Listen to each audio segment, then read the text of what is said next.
ఒక శక్తివంతమైన ఋషియోధుడు యుద్ధ భూమిలో నిలబడి ప్రకాశించే యుద్ధ గొడ్డలిని పరశువు పట్టుకున్నా. అతని కళ్ళు దైవిక కోపంతో మండుతున్నాయి మరియు అతని కండరాల శరీరం సాధారణ కషేధోతిలో చుట్టుబడింది. అతని పొడవాటి చింపిరి జుట్టు గాలితో ప్రవహిస్తుంది మరియు అతన్ని మెదుటిపై ప్రకాశవంతమైన ఎరుపు తిలకం ఉంది.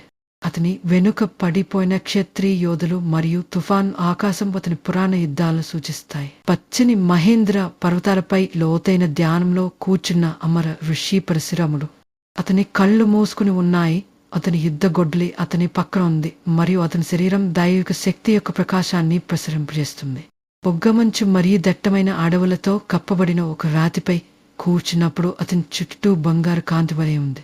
పక్షులు మరియు జంతువుల నేపథ్యంలో ప్రశాంతంగా తిరుగుతాయి. శైలి దట్టమైన అడవి మధ్యలో ఒక గొప్ప పురాతన గురుకుల దృశ్యం. పరశురాముడు తన ఉగ్రమైన కాని తెలివైన వ్యక్తిగతంతో యువ భీష్ముడు, ద్రోణుడు మరియు కర్ణులకు విలువిద్య మరియు యుద్ధాన్ని బోధిస్తున్నా.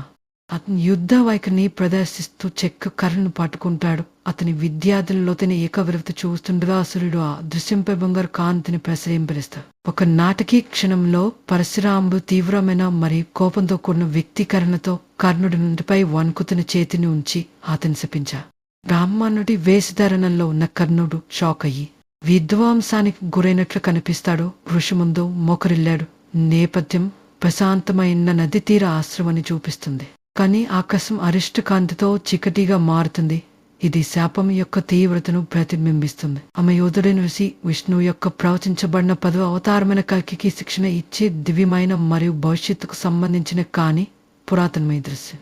ప్రకాశవంతమైన కవచం మరియు తెల్లని గుర్రంతో ఉన్న యువ యోధుడు కల్కి తన పురాణ యుద్ధ గొడ్డలతో మీరబ్బరి పరశురాముడు ఖగోళ యుద్ధ పద్ధతులు అందిస్తున్న శ్రద్ధగా వింటాడు. పర్యావరణ దివ్యమైన బంగారు కాంతితో ప్రకాశిస్తుంది.